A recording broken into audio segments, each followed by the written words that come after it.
Beautiful skyline of New York City as world leaders meet for the 72nd session of the United Nations General Assembly.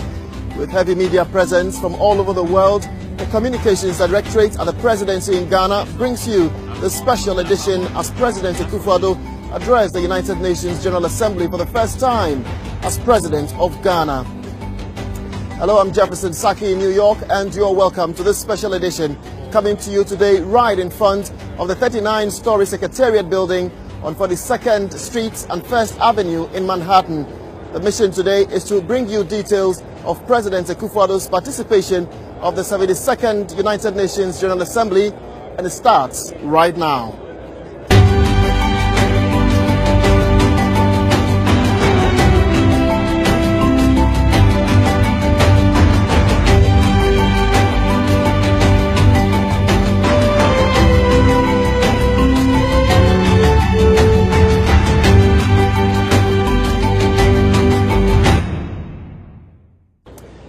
The journey to the 72nd United Nations General Assembly started on Friday the 15th of September 2017 when President Akufo-Addo left Accra for New York. He arrived here on Saturday the 16th of September and started work right away. The Director of Communications at the Presidency, Mr. Eugene Ahin, immediately outlined the President's itinerary. Sometime in April, the new UN General Secretary appointed President Akufo-Addo as co-chair of the eminent group of advocates for the Sustainable Development Goals. The first meeting of the advocates will be held at the UN General Assembly, basically to mobilize political will across the entire world for support of the SDGs. We know that, God willing, by 2030, there are 17 developmental goals that have been put forth by the UN, for which almost all countries on the world have subscribed to. So at least the policies, the measures, everything we have to put in place to ensure that by the year 2030, all these sustainable development goals, 17 in total, are achieved. At least should be done. The requisite political will to make sure that all African leaders, all heads of state across the world subscribe to this particular SDGs and make sure that it's implemented for the well-being of their peoples. And one of the SDGs speaks also about the empowerment of women and girls. And we know that with the president being the AU Gender Champion for 2017, we know that he's also going to espouse certain things that he's been doing in Ghana with regards to policies and programs and measures we are putting in place to ensure that at least we empower the Ghanaian woman and the Ghanaian girl child to ensure that they also access whatever needs they have to access to improve upon their lives.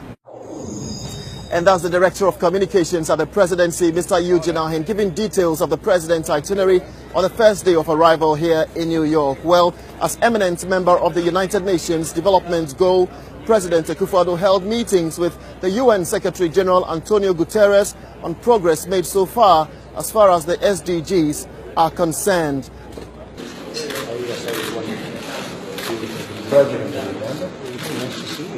And on U.S.-Africa relations, the President of the Republic, Nana Akufo-Addo, together with 8 other African heads of state, on Wednesday, the 20th of September, held talks with the President of the United States, Mr. Donald Trump. Well, the U.S. President indicated further that his administration is committed to extending partnership with these countries. Also present in that particular meeting was Ghana's Foreign Minister, Honorable Shirley Ayoko Boche, who joins me now in this special edition of the Presidential Diary. Madam, this might have been a very interesting UN General Assembly for you and for our country, and a very busy one, I guess. It's been very, very useful. As you're well aware, he's the co-chair of the UN SDGs. And on his very first day in the US, he held meetings on the SDGs with the other advocates. And they basically looked at the role that they had to play in order to spearhead the achievement of the goals that we've set for ourselves. And it was a very frank meeting that they had, looked at ways in which they could all put their shoulders to the wheel. And indeed, he also made the point that everybody who has been appointed as an advocate has to necessarily be part of this achievement, because you cannot just stay back after having been appointed and not do visible work towards the achievement. So it was an interesting conversation that they had. The meeting was, like I said, frank, and they all made up their minds that, you know, the commitment to work was going to show from henceforth. And it was interesting how the US President Donald Trump, when he was going to deliver his speech, tapped President Akufo-Addo on the shoulder. Describe the atmosphere in this particular room for us. Yes, and you were let me say by. that it was a very cordial meeting and very frank. From the very beginning, he said to the heads of state who were there that he wanted to learn from them what US can do in partnering Africa. For us, it gave us one signal, and that is the US has Africa as part of its policy. And unlike what we've heard since he became president, which is that Africa doesn't feature at all in his policy, this was a clear indication that this is not so. He wanted to learn from them. And it's interesting, like you said, the positioning of the heads of state. President Akufo-Addo was seated. He was the president right to his left after his national security advisor and, of course, I think his chief of staff. And he sort of deferred to all of them, but the eye contact was quite interesting in the whole discourse. And key question, what was the criteria in selecting these 8 African countries and African leaders? I believe that it's not to say that the others are not important, but I think that those who are around the table come with a special kind of prominence in African affairs, and I think that was key. You have the AU chair there, President Alpha Conde. You had Ghana's president, President Akufo-Addo, who represents Ghana, which is a beacon when it comes to democracy. Ghana is being looked at favorably from all fronts. And it cannot be said that a meeting of that sort would happen without Ghana being there. Then, of course, you had big economies like Nigeria, like South Africa there, and important economies also like Cote d'Ivoire, and so on and so forth, Namibia. So I think it was a good mix, representing all the different parts of the continent. And of course, it brought to the fore those who actually are in the forefront of democracy. Honorable Shirley Ayorkor-Botchwey, Minister of Foreign Affairs in Ghana, many thanks for joining me today on this special edition, and wish you all the best.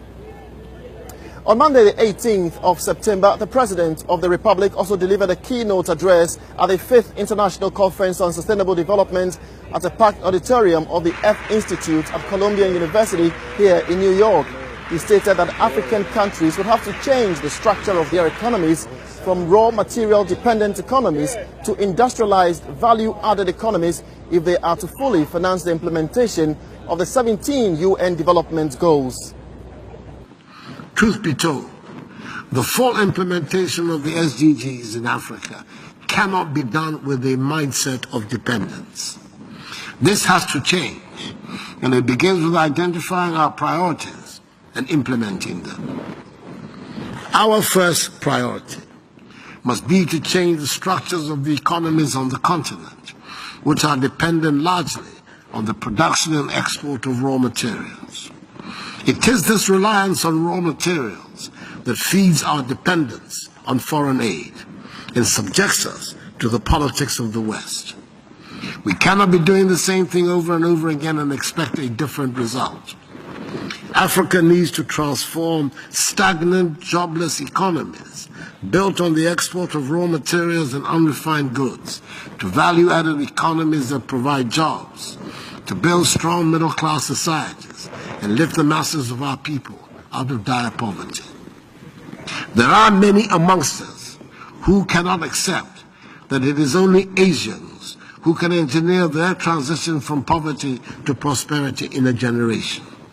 We're determined to emulate that in our generation in Africa and ensure that succeeding generations of Africans will be neither victims nor pawns of the international economic order. Indeed, the project should be Africa Beyond Aid. Let it serve as the impetus for reshaping the continent and charting a new path of growth and development and freedom, which will lift the long-suffering African masses out of poverty into the realms of prosperity and dignified existence. Once again, I thank you sincerely for making me a part of this conversation. Thank you, and may God bless us all.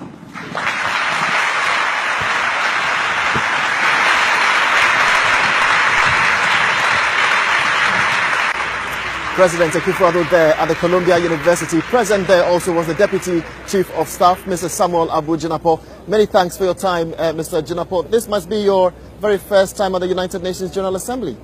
Oh yes, this is my first time. Extraordinary experience. And what's your take on the President's presence here at the General Assembly? Well, the President has been very busy in New York, and he's been busy for good reasons. He's been lifting the flag of our country and the image of our country. At the Columbia University, the President delivered a speech on sustainable development goals. As you may be very much aware, the United Nations has set a set of 17 goals to be attained in the year 2030. And the President has a distinguished honor of co-chairing the group of eminent advocates alongside the Prime Minister of Norway. The President was invited to the Columbia University to deliver this all-important speech, at which event he reiterated the point of respective countries of the world working to attain these goals, and made the point, which for me was quite profound, that indeed the goals are set out by the United Nations are real, and they have real impact on real human beings. And he gave the example of Hurricane Emma and the horrendous impact that it's had on the United States and several other countries, and therefore the necessity and the importance, the imperativeness for the world to mobilize its resources to attain these goals. I think that the President also talked about what we in Ghana are trying to do, and under his leadership, we are seeking to educate our people, seeking to industrialize our economy, seeking to broaden the frontiers of democratic accountability, and hopefully in all of that to achieve the goals that the United Nations have set for the world. I think that the President delivered such a powerful speech at Columbia University. It was a rousing, standing ovation and acceptance of his speech, and you saw a true Ghanaian statesman delivering his thoughts on how Ghana, Africa and the world can make our continent and our planet a better place for all of us. Let me ask you a question from Denise on Twitter. She tweeted into you. What are some of the ways you plan on engaging younger Ghanaians in your sustainable development goals? It's really finding, accepting and utilizing the ways that young people talk to themselves and to the world. I mean, clearly today, perhaps even much more than when I was first growing up, marching on the streets and things may no longer be the form of protest or engagement. The world of Twitter, Instagram, these are the tools today which young people communicate. So we have to find a way of being able to get into that and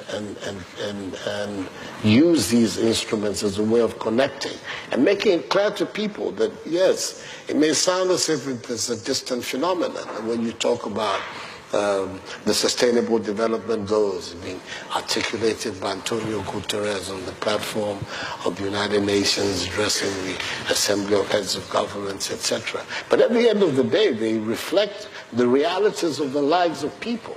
And that is interesting. And during the interview with President Akufo-Addo, I think he stressed on very important things. He said, for example, that youth participation in this particular session is so important. He used, for example, the free senior high school policy that is being implemented in Ghana as an example where government can also contribute to these kinds of developments. Your take on that? The fourth goal set by the United Nations is for every child in the world by the year 2030 to be educated. And as you know, the impact of education, we are right here in New York, in the United States, where we can see for ourselves monumental, transformative development having taken place here. And Americans took a deliberate decision to educate all of their children some 100 years ago. We are seeing the consequences right in our faces as we live in New York here. And it's exactly what the President seeks to achieve for the people of Ghana. which is that every child in Ghana, regardless of their economic standing or the financial standing of their parents, will have the opportunity to be enrolled into school from kindergarten to senior high school without having to take up any financial burden with their education. And I think that this has resonated quite well with people in our country and with people in Africa, and indeed with many, many people that we've had the opportunity to interact even on the global stage. It turns out to be arguably one of the most far-reaching, comprehensive social interventionist policies in Africa. Interesting. Just stay with us. We're not done with this particular conversation. We'll get back to it. But the New York Public Library also hosted President Akufo-Addo, where he received the Africa America Institute, or AAI's National Achievement Award on behalf of the people of Ghana. The award recognizes Ghana's status as a free, democratic and stable country in Africa. President Akufo-Addo paid tribute to a tall list actually of Ghanaians who made the receipt of the award possible. Take a listen to this. The Africa America Institute selected Ghana because of Ghana's accomplishments, but we also looked at what is going on in the world and the choices being made by political leaders, and we could think of no better example of a real moral and courageous leader than President Akufo-Addo. So it's with great pleasure that we bestow this award for the people of Ghana, but we also recognize and applaud the leadership you've shown, which is so important, more important now than in many, many years. Thank you so much, sir. Ladies and gentlemen, over the course of our history, the Ghanaian people have had to overcome several trials and tribulations. Slavery, imperialism, colonialism, tyranny, and dictatorship. We once lived in a country where freedom of speech was suppressed, where the safeguards of trial, the rule of law, were set aside, where individual property rights were disregarded by the state because the citizen had no guaranteed rights, and where citizens went to jail for expressing honest opinions. Nonetheless, what our history has taught us is that the spirit of the Ghanaian, in his or her quest for peace, progress and prosperity, cannot be quenched. We are a determined lot who cannot be deterred. It took us a while, but the consensus on multi-party constitutional democratic rule has been established in Ghana. We want to create a society of opportunities and incentives. We have to build a confident Ghana, which is united, at peace with itself, and takes pride in its diversity, and which continues to pursue its Pan-African vocation. It will not be easy. We have no illusions whatsoever about the nature of the task that we face. But I know that Ghanaians will rise to the occasion. They always do. The Black Star is going to shine and shine and shine. Let's actually move on to the Plaza Hotel here in New York also, where many of the most significant world leaders and international CEOs gathered to address and work actually to solve the many pressing economic issues facing the world today. President Akufo-Addo was one of the few African leaders invited to speak at the Bloomberg Global Business Forum. Former US President Bill Clinton, French President Emmanuel Macron, and Canadian Prime Minister Justin Trudeau were among the speakers at this year's forum. Here is President Akufo-Addo speaking on sustainable development and Ghana's role so far as the developments are concerned.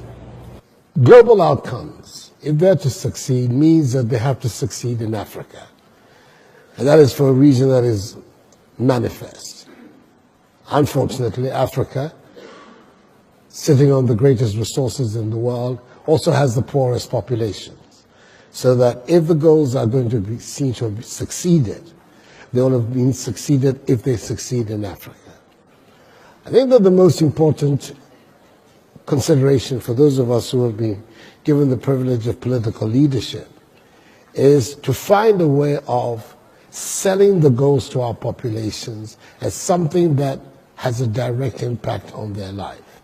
Not something that was created in New York by a group of politicians and bureaucrats to fashion things to keep them going, but that they are in fact intended to have an impact on the everyday lives of all of us.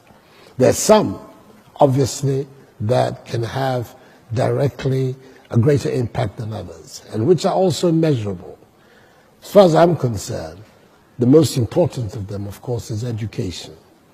If we can, and it is eminently feasible, be in a situation where by 2030 we can say that all of Africa's children are in school and having access to good quality education, the impact of that on the development of the continent and on the quality of life of the people would be enormous. It's an important development in world history, and for myself, well, to some extent I have a professional interest. I'm the co-chair of the group of advocates, the eminent group of eminent persons that Antonio Guterres has put together to sell the SDGs to the world. But it is something that is a major challenge. It's something that I believe is worth doing, and the obvious benefits of it to the global community are obvious. So I'm grateful for the opportunity to come and share some thoughts about this with you. Thank you. Well, that's President Akufo-Addo speaking there at the Bloomberg Global Business Forum. Abu Jinapor, your observation at this particular forum, because you were actually present. Very extraordinary experience and very important platform.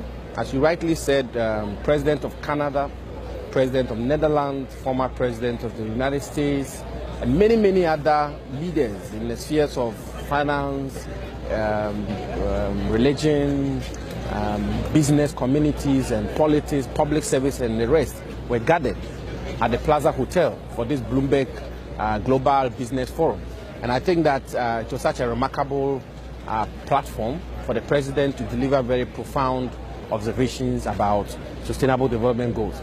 The President made one very important point, which I believe is worth reiterating, which is that Ghana and Africa are going to have to find intelligent ways of building our own economies, that we're going to have to find intelligent ways of adding value to our produce and ensuring that we get a maximum benefit from the value chain of the produce that we generate in our respective countries.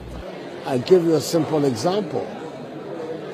Côte d'Ivoire and ourselves, between us, we produce 60% of the world's output of cocoa. 2015, the returns to us, 2 billion to Ghana, 3.75 billion to Côte d'Ivoire, 5.75 billion amongst us. The global chocolate market is of 100 billion plus. So you're looking at a situation whereby the farmers who produce get something like 5 to 5.5% of the global value chain of their product. Something is not right there, and we need to do something about it. What can you do? Do you need to renegotiate with the big suppliers, with the makers of chocolate? I think that we have to perhaps make the chocolate ourselves. We have to find a way of being able to connect the raw material to the finished product, because that is where the value is. And so far we've been either out of negligence on our part or the difficulties of mobilizing the finance and the technology. We've not been able to do it. I think that this generation of African leaders, these are the issues that we have to look at. These are the things that the President has been talking about at Bloomberg, and these are the things that he and his counterpart in La Côte d'Ivoire are seeking to achieve. It is a vision that is articulated so brilliantly, which is a Ghana beyond aid and an Africa beyond aid. And the tools, it's not just rhetoric, it's not just sloganism. it's a vision that he is putting in place the requisite tools to achieve. And one of the examples is what he is seeking to do in the cocoa industry, amongst many others.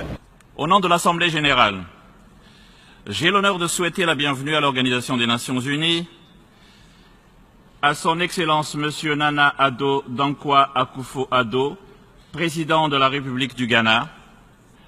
Je l'invite à présent. Well, on his big day at the UN General Assembly, President Akufo-Addo highlighted several interventions being pursued by his government since he assumed office. He also touched on socio-economic development in Africa.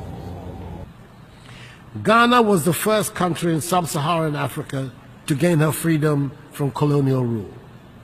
This year marks the 60th anniversary of that independence, and it is auspicious that I'm addressing this assembly for the first time on the birth date of our historic first president, Kwame Nkrumah, a day we have set aside to commemorate him. We believe it is time Africa comes of age and holds its rightful place on the world stage. This Africa will be neither a pawn nor a victim. This Africa will be honest to itself and to the world, and this Africa will shed its cloak of poverty and become prosperous. We are not under any illusions about the hard work that it will take to achieve our stated goals, but we are not afraid of hard work. We know that a critical ingredient in making sustainable economic progress is to ensure a stable democratic system of governance. We continue to be a beacon of democracy and stability on the continent. Our institutions of state are growing stronger, and we have made more progress with our economy than at any time since independence. Mr. President, we are nowhere near where we want to be, but we are determined to realize our potential and make Ghana a prosperous nation. We want to build a Ghana that will enable our people to deal with the rest of the world on an equal basis. I say nothing new when I draw attention to the urgent need to reform this organization. It has been talked about and scheduled for a long time, but somehow we have never found the courage and the will to reform the United Nations. Ghana supports the process of UN reform, especially of the UN Security Council, as set out in Africa's common position on UN reform, based on the Eswatini Consensus. The time is long overdue to correct the long-standing injustice that the current structure and composition of the UN Security Council represent for the nations of Africa. We cannot continue to preach democracy and fairness around the world. We cannot insist on peace and justice around the world when our global organization is not seen by the majority of its members as having a structure that is just and fair. It is indeed seen by many as helping to perpetuate an unfair world order. This organization provides the best vehicle for the world to manage its many varied problems, and we would undermine its credibility and fail in our duty if we do not reform the United Nations. We dare not let ourselves and future generations down. The time for reform has come. I thank you very much for your attention. And that's President Akufo-Addo there addressing the United Nations General Assembly for the first time as President of the Republic of Ghana. Well, this may not be his first time of speaking here at the United Nations. Back in 2006 and 2007, he also presided over as the President of the United Nations Security Council. Mr. Abu Jinapor, Deputy Chief of Staff, is still with me here. The President might have said it all. First of all, I think that the President has made all of us very proud as Ghanaians. I've never felt this proud as a Ghanaian before. You saw a Ghanaian statesman on an international platform speaking to the world about the issues which confront our people in Ghana. and articulating a very broad, workable vision for his country. He also saw an African leader who spoke for Africa and made some very profound statements, such as Africa is no longer going to become a scar on the conscience of the world. He spoke about the need for Africa to be honest to itself, and the fact that Africa is going to be honest to itself, and spoke also about some of the things that his government is putting in place to ensure that we propel our country from the difficulties we find ourselves in today into a country of dignity, of prosperity, of all the good things that we wish for ourselves. I think in a nutshell, this is a president whom, since being inaugurated on the 7th of January this year, is continuously lifted the flag of our country. And today in New York, and today at the hall of the United Nations before world leaders, President Nana Addo Dankwa Akufo-Addo once again lifted the image of our country, lifted the flag of Ghana, made every Ghanaian very proud, and made myself very proud, and spoke to truth and spoke to vision that he has for Africa and for Ghana. I think we can all be proud and we can all celebrate him. It was a speech which was devoid of sectarianism, it was devoid of division, it was devoid of pettiness, and it spoke to the bigger issues, the big issues, the matters which should agitate the minds of Africans and the minds of Ghanaians. I think this is a great day for the Republic of Ghana. Samuel Abu Jinapor, Deputy Chief of Staff, Office of the President in Ghana, many thanks for your time and enjoy your stay here in New York City. And on that note, we end today's special edition, coming to you today from the United Nations headquarters in New York City, the 72nd session of the United Nations General Assembly. Log on to www.presidency.gov.gh and the other social media platforms, Facebook, Twitter, as well as Instagram for more updates. I'm Jefferson Saki. Thank you so much for joining us for this special edition of the Presidential Diary. See you next time. Oh, no.